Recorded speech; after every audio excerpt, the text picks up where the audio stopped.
Hey everyone, welcome to part 5 of my personal project. So this chapter purely focuses on the beginning of detailing, and this is where Zbrush really shines, and you could pretty much go out of town giving as much love as you want to your model. But to do that, I have a few methods I'd like to share, so hopefully you guys get something out of it, and yeah, let's begin. Alright, so welcome to the next chapter. So here we have it. Pretty much everything filled up and retopped just the way I wanted to, except for the head, because I'm still kind of debating how I want the head to be. So just to show you a few examples, so for instance, this body right here, if I turn off the dynamic, you can see it's still pretty low poly, right? So I could still make some big adjustments if I want to.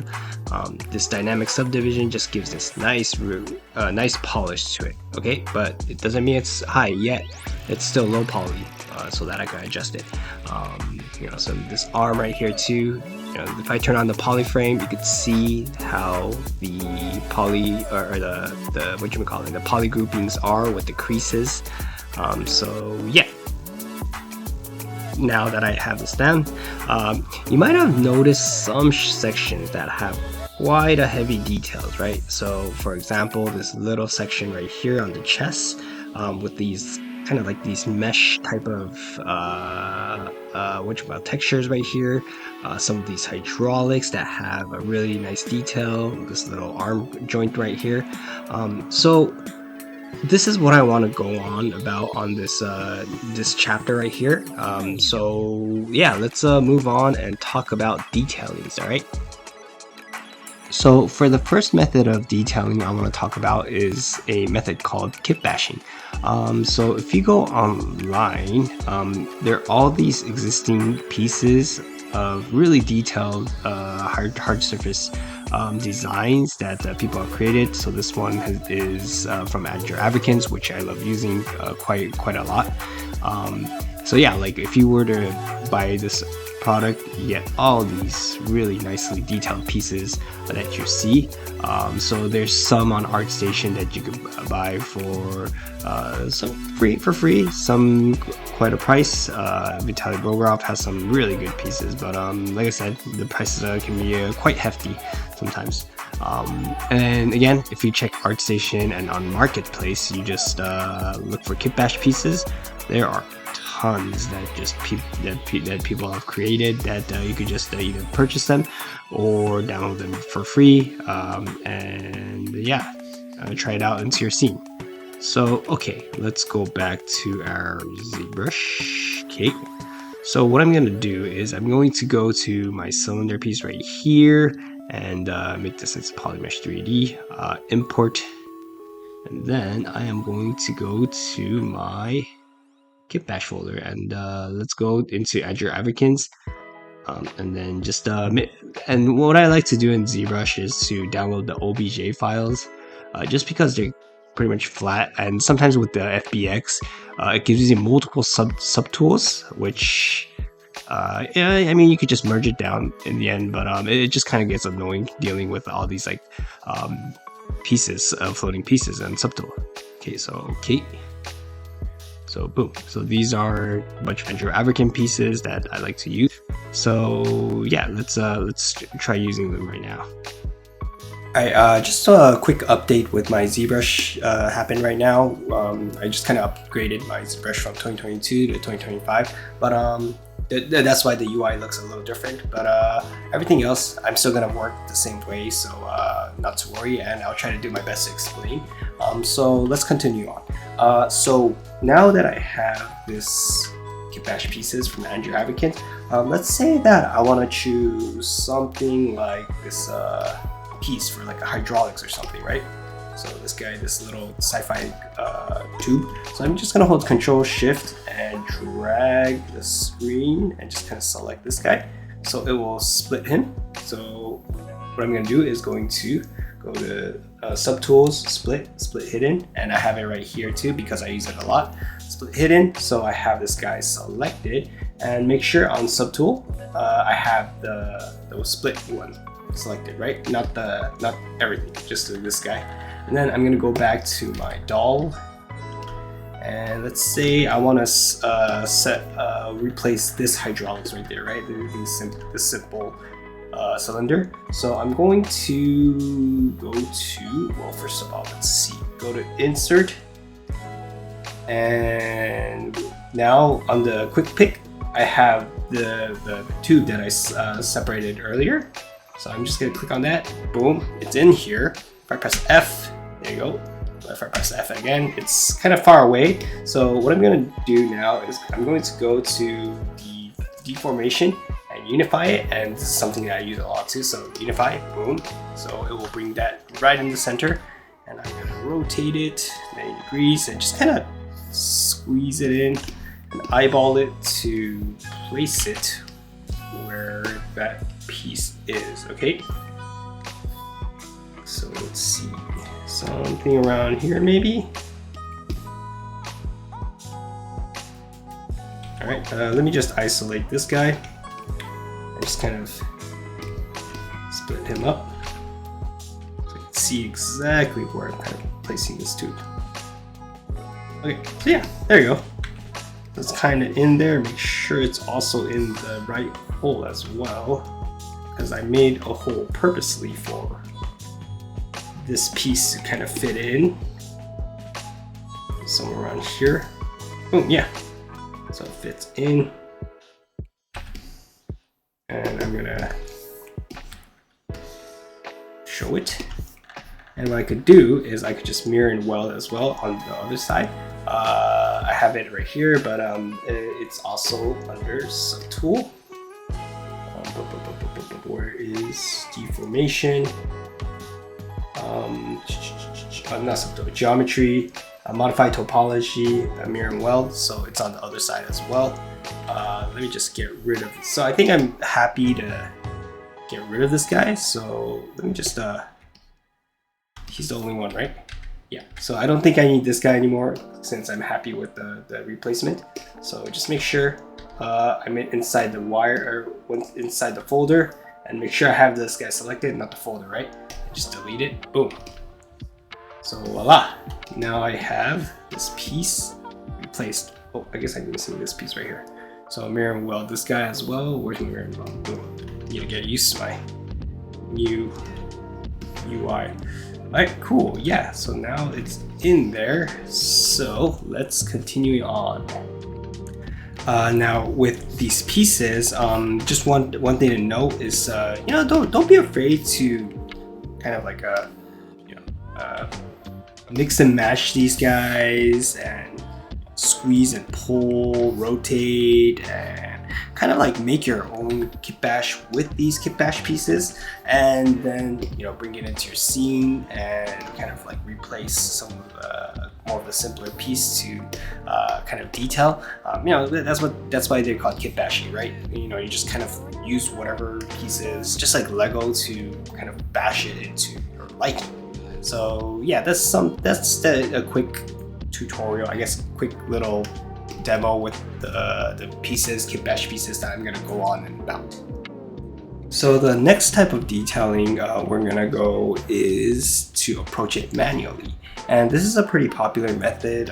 If you look at YouTube on hard surface modeling or sculpting in Zbrush, a lot of popular hard surface sculptors kind of use this method.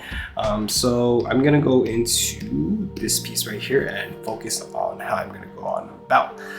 And this method can be a little destructive, so I recommend you guys saving a completely new file. So if this is called robot 1, then I would save another file called robot 2 to kind of start this method, because it can be quite destructive. So to do that, let me get rid of these 3 dots right here first.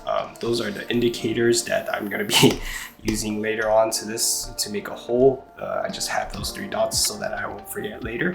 So what I'm going to do is, let's see, first and foremost, let me just use ZModeler while it's still in the good old dynamic subdivision, which it still maintains the low poly.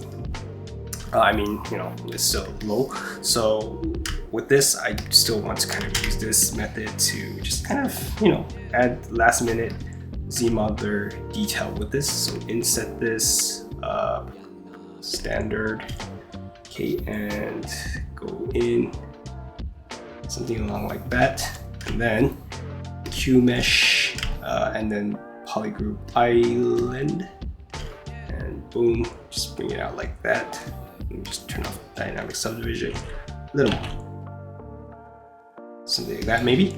Okay, and it's got some little bit of a weird pinching right here due to polygrouping. So I'm going to turn off dynamic subdivision and go into polygroup. Just kind of add a polygroup right there so that it will separate these pieces, and make sure these edges, these little end corners right here, are separate, so that even if I were to dynamic subdivision, you see how it's just super round, right? So I need to crease it again to kind of get that edge that I'm looking for. So right here, and then maybe right here, crease, dynamic subdivision, boom. Okay, so we got something like that. So while this is going on, let me just see. That's the first round of detail, but that's within the dynamic subdivision detailing, right? So from here, what I'm going to do is under, where's the dynamic subdivision?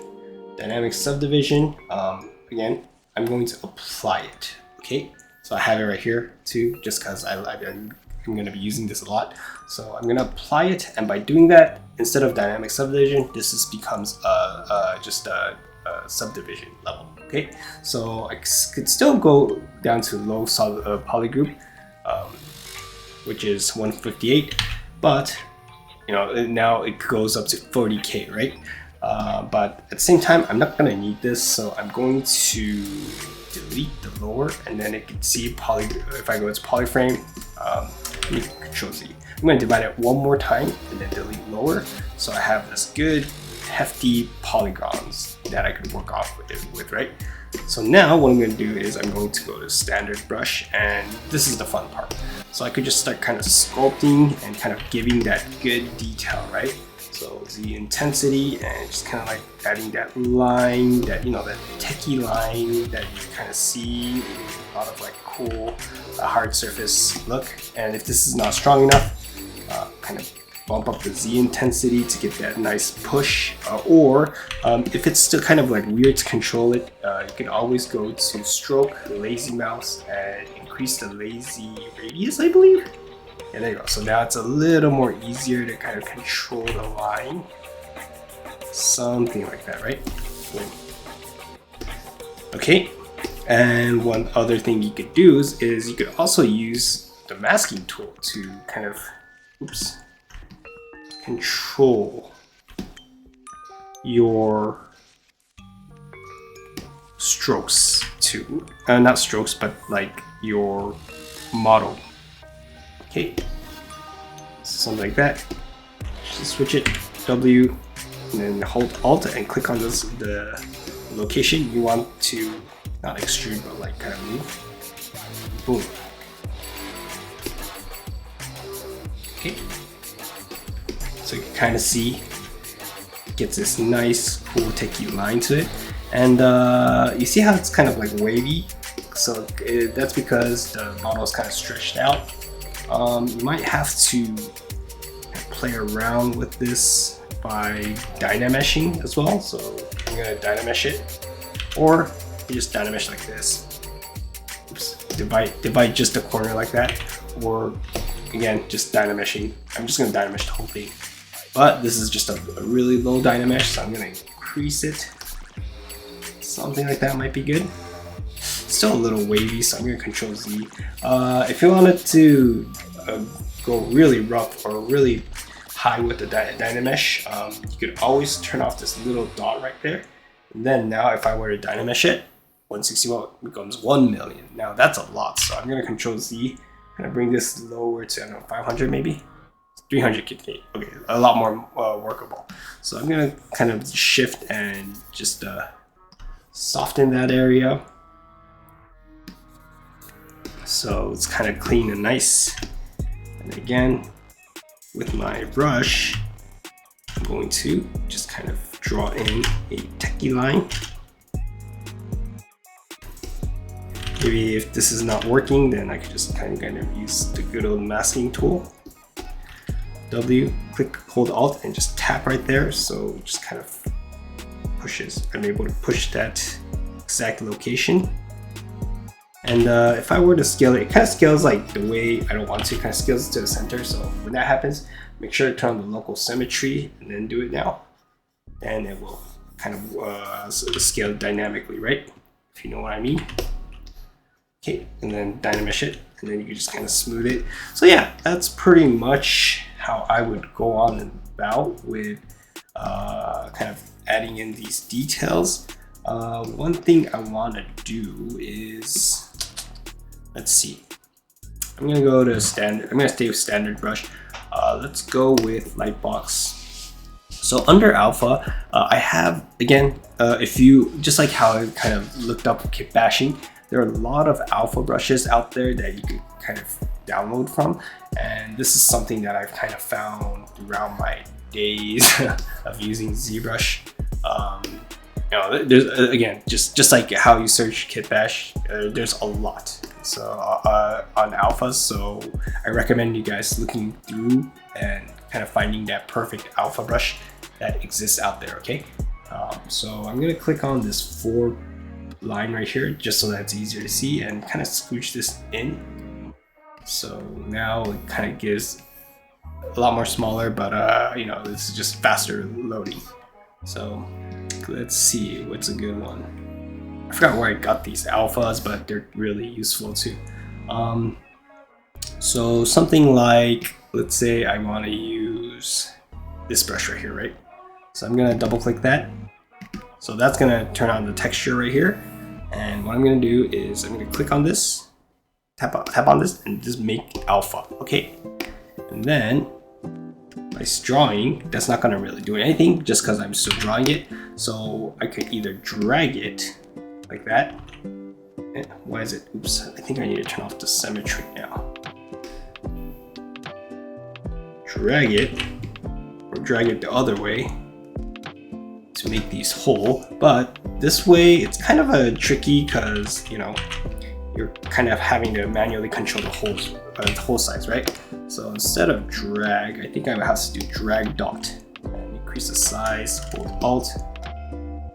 This might be it, but it's a little weak, so I'm gonna punch the Z intensity. So something like that. And also, I think, you know what? No, this is fine. Okay. I think I don't like this choppy kind of flow. Like it's too choppy, right? I need to move smoothly. So my mouse average, I'm gonna make this into 1. So is it mouse average? No, it's the drag stamp average count. Is it higher better? I thought it was this, but I guess not. Yeah, I mean, it's a little smoother. I thought it was, okay, whatever. So I'm gonna hold Alt, something right around here, here. So they're all the same size, right? Let me start off right here first. Right here, and then right here maybe? Okay, cool. There it goes, that's kind of good. Control, dynamesh it, kind of smooth it out. Cool, yeah, that's pretty neat. Okay. So what else I could do?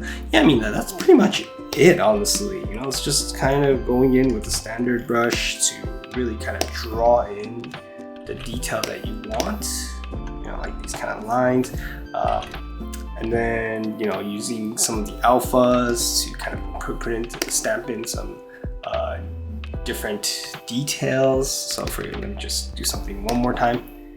Make alpha, drag, and then like maybe like somewhere around here, right? If it's too strong, then drop the Z intensity down and do something like that. And this is kind of tricky because it's not really centered. So gotta just eyeball it. There you go. If it's a little choppy, you can kind of play around with the focal shifts too. But in the end, it just has to kind of like play around with the, you know, it's kind of nice to just kind of play around with the not Z measure, but then like just kind of shift and the dynamesh. But if you really want that crispy line, right? Because if I were to drag this, you see how it's like choppy right here? One way to avoid this, or one method that I like to use, is going to Sculptress Pro mode right here, and then just drag the brush down and then just kind of like brush in the area that you want a little more detail. Okay, so do that. As a matter of fact, you didn't really need to brush in the area. I take that back. Let me just Control Z. Just turn on the Sculptress Pro, and then if you were to drag it, you see how it automatically gives this nice detail, right? If I were to turn it off, it's a little choppy. Maybe that's a little more higher. But a lot more information on that little section. So if I were to smooth it, you see how it's like a little more crispier line, right? So again, if I were to look at it from far, you cannot tell at all. So that's another method to kind of play around with Sculptress Pro and get that really fine line. Okay, so cool. So I'm gonna keep going on with this method and just kind of play around with like different type of detailing. And yeah, after this chapter, I'm gonna keep going on and just detail the heck out of it. Alright, so before I move on to the next chapter, I want to squeeze in some more information before I do so. So right here, you might notice that I have a standard brush and now a standard alpha brush.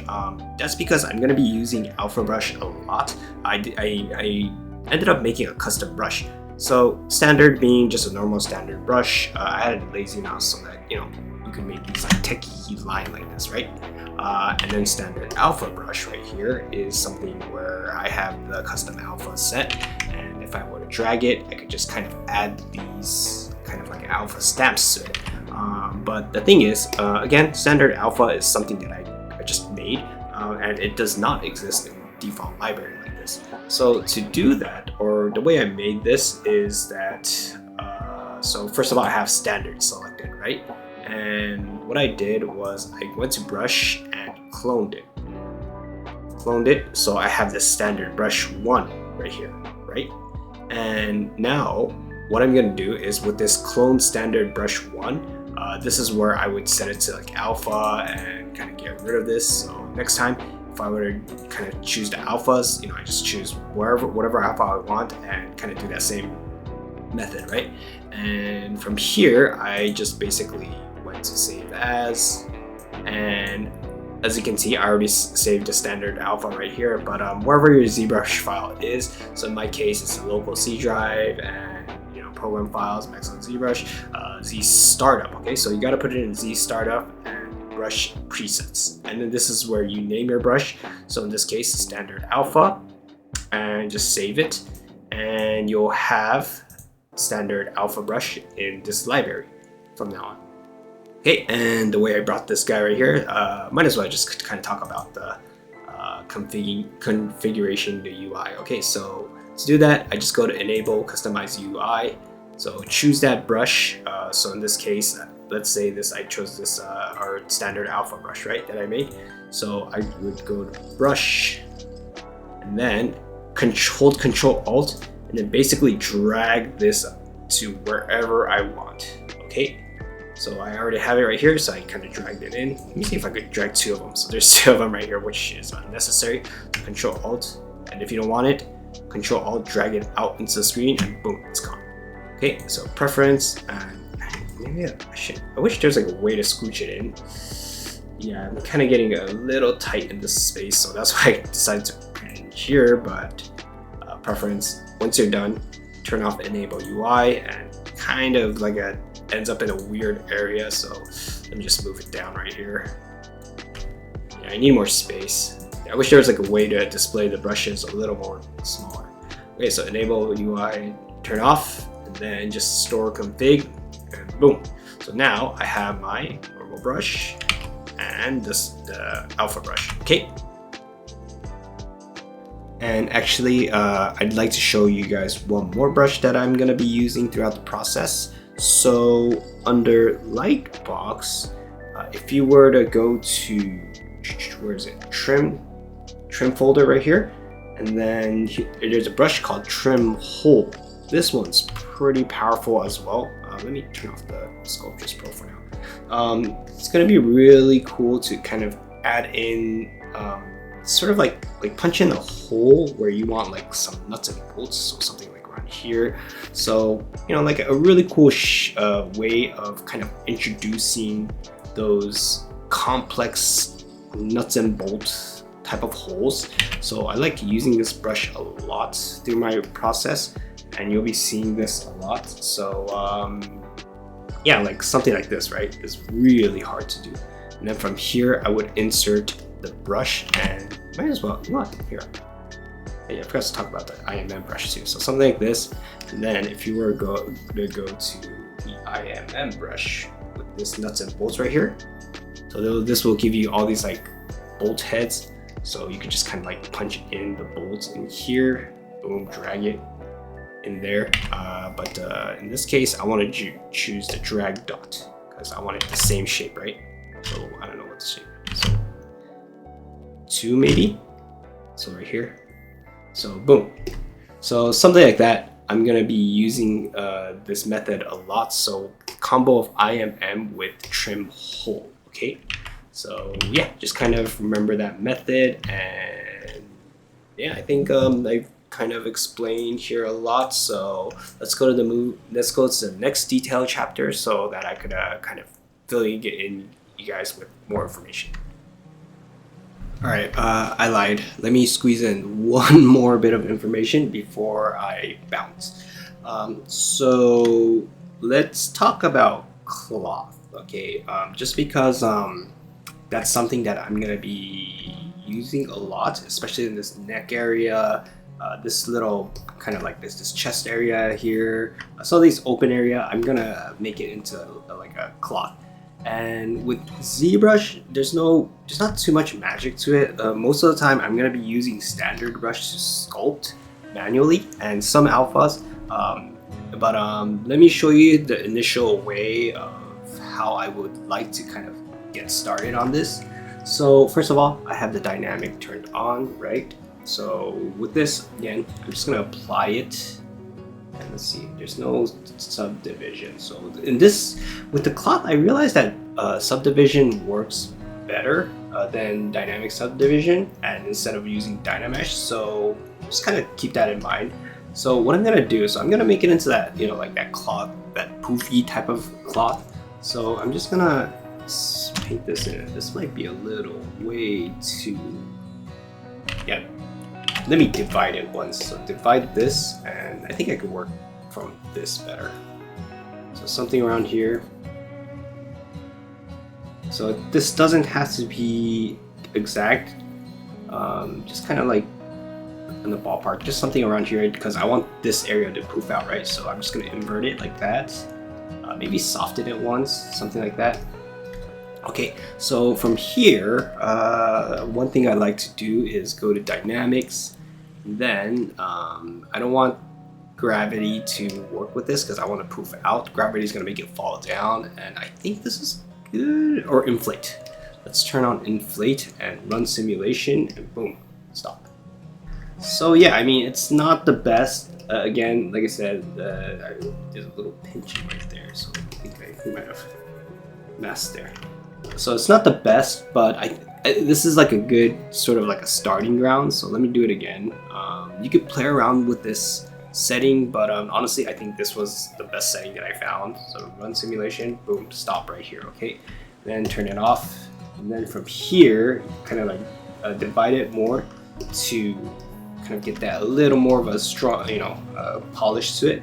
But you know, kind of I would work around within these subdivisions. So 2 to add details, and 3 to kind of like get that polish, right? So 2 and here, and then I would kind of like push these details a bit, right, with the standard, kind of like, because there's like a little pinch that's happening right there.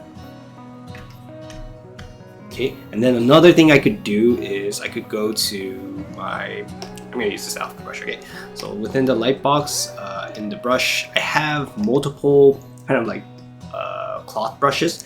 Honestly, I have these guys, but I'm not going to use any of them because I don't really like using these guys. It doesn't come out the way I kind of want to. But I like using some of these kind of scratch brushes. Again, nothing too fancy. It's just typical default kind of alpha that you'd see everywhere. So yeah, I mean, like from here, let me just try 3. So turn off the Z intensity and just kind of like going in like this, right? Just kind of adding in the little foundation. Something around here-ish might work. There, maybe if it's too strong, then drop the Z intensity. Okay, and then soften it. And then yeah, like again, like no magic here. I'm just gonna place these landmarks. Maybe try playing around with different ones. Let's see, this one works. Too strong, so drop the Z intensity. Still is too strong.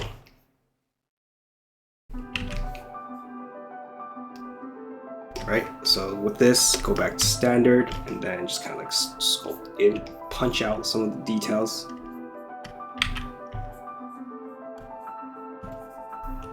So yeah, I think it would be helpful to have some reference because I don't have any reference with me, and that's a pretty bad idea. Why is there a little pinch here? I could get rid of that later. But yeah, anyways, kind of like going on and about with this and just making sure, because I think I had some hydraulics in front of it, it doesn't clip, so you can see how it's clipping. So I'm gonna just use my snake hook brush to just kind of push it down. The snake hook or move should be fine. So it just kind of like rests right here, right?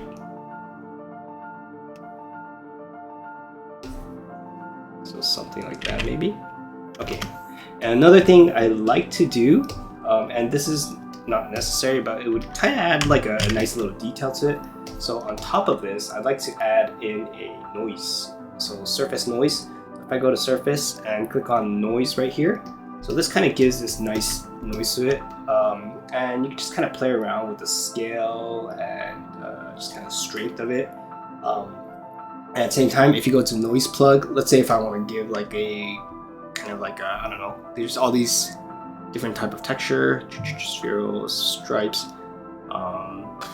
Let's see, maybe let's give it like a spheres, okay? And then I'm just gonna press OK, and it doesn't seem like it did anything. That's because I need to adjust with the scale. Okay, so this is a little tricky part. You want to adjust the scale, and you can kind of see it. And if you see it, so you see a little faint of circle right there, right? You want to kind of like narrow into that by kind of adjusting the strain, not adjust, the strength right here. So it's this way. So this is the best area. So I'm just kind of going in. I see how this is like a very randomized, and just kind of trying to find that best area. So something like that maybe. Noise scale maybe. So yeah, it's a little finicky and honestly a little tricky to play around with, but you will have to kind of adjust and kind of find that perfect balance of where this perfect scales.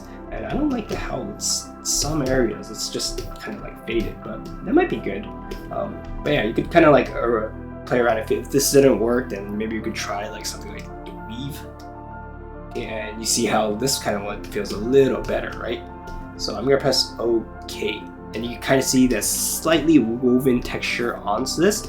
And this, even if you like smooth it, it's not gonna go away. It's basically here. Okay, it's on this noise. If you turn it off, then it's on. It's basically like overlay of texture kind of thing, but it's not really affecting it. And if you want it, then you press apply to mesh. But notice if I apply to mesh, all the details are kind of like gone, right? Just because remember, the subtool is pretty low. I mean, not this subdivision is pretty low. So you gotta like bump up the subdivision of this guy quite a lot to increase, you know, to really apply this texture, okay? But the thing is, with textures like this, I would rather add it into final step, like in Substance Painter, just because, you know, like with this, all these textures would be, these are the textural information, right? It's not like something that I should deal with it in ZBrush, so it's just something nice to have for now, just a kind of visual But later on, you're gonna apply this texture through Substance Painter.